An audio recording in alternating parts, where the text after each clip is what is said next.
Bishop of the Catholic Diocese of Makurdi, Wilfred Anagbe, has warned in testimony before the United States House Subcommittee on Africa that Christianity faces the risk of being wiped out in parts of the North and Middle Belt. Anagbe told U.S. lawmakers on Thursday that Nigeria was entering one of its darkest periods for Christians, citing unrelenting killings, mass displacement, and targeted attacks carried out with impunity. Meanwhile, US Congresswoman Sara Jacobs has criticized President Donald Trump's threat of unilateral military action in Nigeria over alleged Christian genocide, describing the rhetoric as reckless and potentially dangerous for communities already facing widespread insecurity. To have the privilege of witnessing, the privilege of experiencing.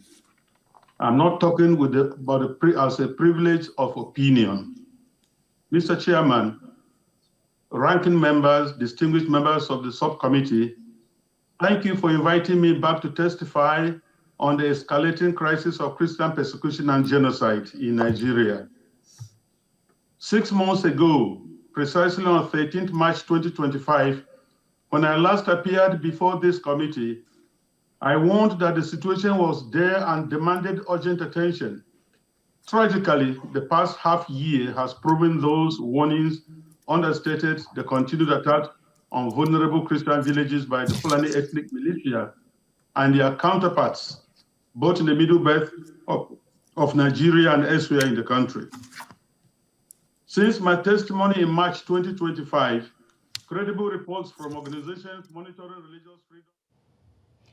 Founder and General Overseer of Living Waters Unlimited, Reverend Ladi Thompson, joins me now for this conversation. Thank you for joining us.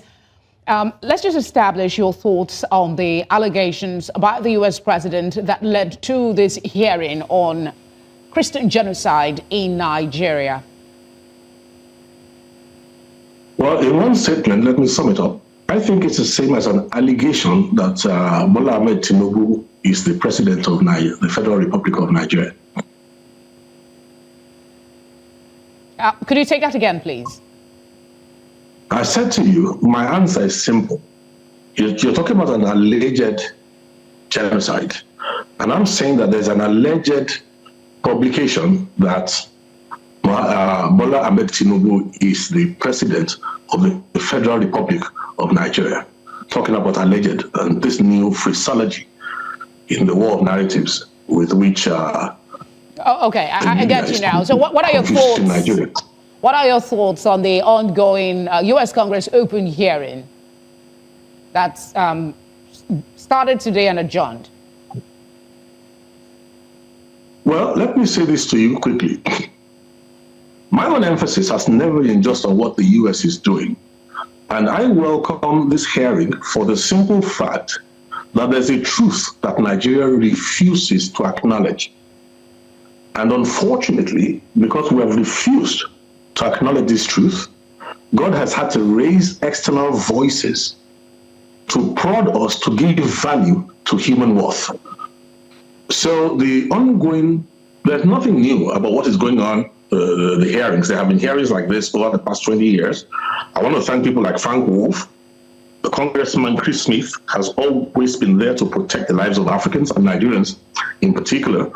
And I want to tell you that the only difference this time around is the fact that somehow Donald J. Trump, instead of towing the line that presidents of America before him have done, which is to trade Nigeria off in what they describe as the pacification of terrorists with territories, he has chosen instead to give value to the life of the Nigerian citizen in a way that neither the Nigerian government, nor the Nigerian media, nor Nigerian politicians, nor Nigerian education, and all the institutes that are charged with bettering the life of citizens in a way they have not given value to the life of citizens. Okay, so let's talk about how the U.S. government's stance and potential policy responses such as sanctions, threat of sanctions and humanitarian aid withdrawal will impact the situation on the ground in Nigeria? I mean, we heard Sara Jacobs talk about not supporting the rhetoric about coming in and using force to not to exacerbate the situation for those who are already suffering. Not for her to talk, and thank God for whatever experience she has. But if I was to pick up my phone now and 300 families at least to give you what their experience is, and then to imagine that God has raised somebody who will give value to their lives, and then to imagine that somebody is denying. Now, this is of African lead. First of all, Nigeria is a country that is so compromised, it's amazing. And I'm not surprised, because if you have a presidency that believes that any problem that money cannot solve can be solved by more money. So I'm not surprised that despite the fact that poverty has been weaponized, and a presidency that is denying an obvious truth, to what lengths will it not go to support the lie that it is projecting? Unfortunately for Nigeria, I remember it was Sir Abubakar Tafawa Balewa on the 7th, was it, of October in 1960, who attended the United Nations General Assembly meeting, who spoke about where Nigeria is today, right now. And he said when this day comes, he gave us an advice that we should use what? Eternal truths. Leave lies behind. Okay, I didn't quite. Perhaps I missed it. I didn't quite get your response to the impact this is likely to have in Nigeria. But let's get away a bit from the accusation and the explanation on the reality of the situation, and let's talk about what the main challenge is in addressing religious violence and protecting minority communities like Christians in Nigeria, especially in the local context and regional, basically local context, really.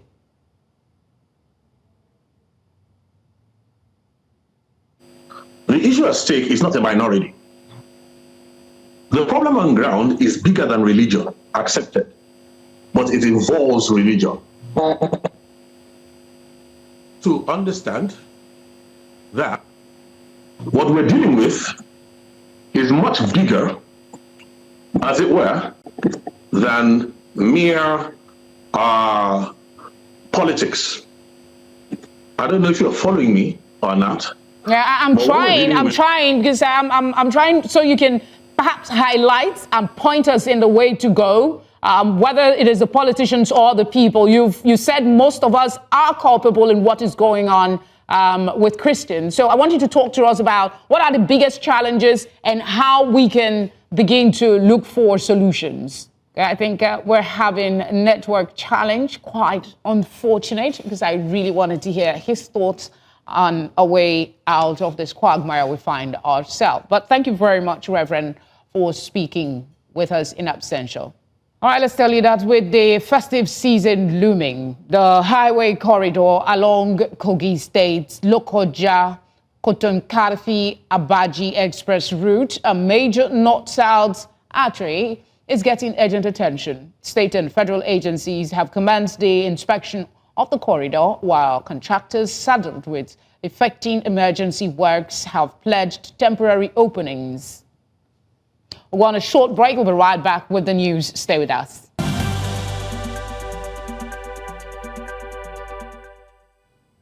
Thank you for staying with us. I'm delighted to say we're able to get back Reverend Ladi Thompson. We really want to get his thoughts on the matter further. I will rephrase the question I asked you before we lost you for a bit. You have been, this matter is not a new one, you have been on the matter of Christian genocide for decades, and it seems no one is listening.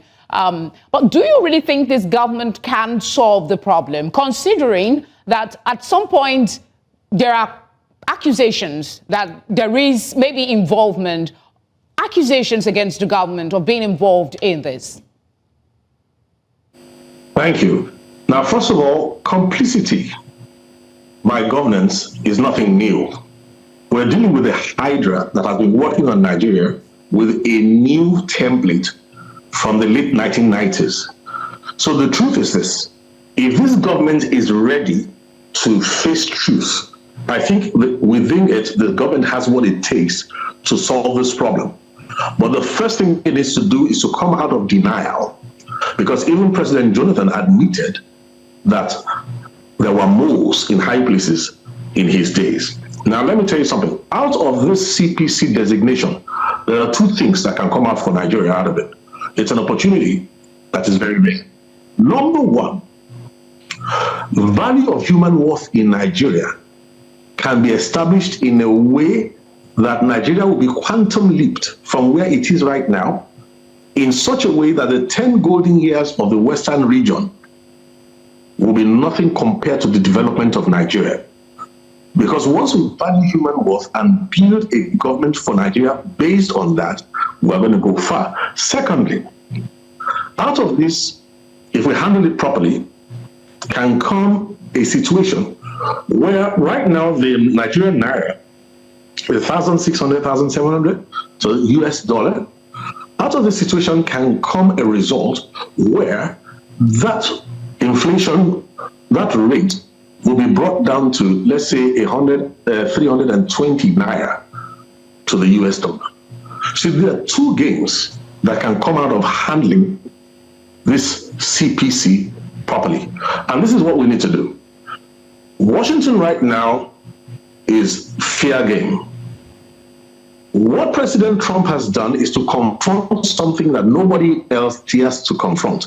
What Nigeria now needs to do is for us to cooperate with this rare opportunity, because it is rare. Let me tell you something. I was serving as special advisor to the current president 4 generations, and I know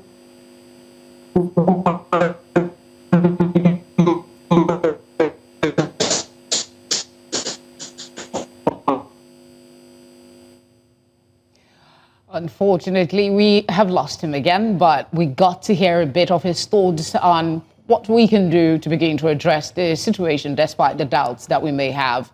I think we're having a network challenge, quite unfortunate, because I really wanted to hear his thoughts on a way out of this quagmire we find ourselves. But thank you very much, Reverend, for speaking with us in absentia. I think we're having a network challenge, quite unfortunate, because I really wanted to hear his thoughts on a way out of this quagmire we find ourselves. But thank you very much, Reverend, for speaking with us in absentia.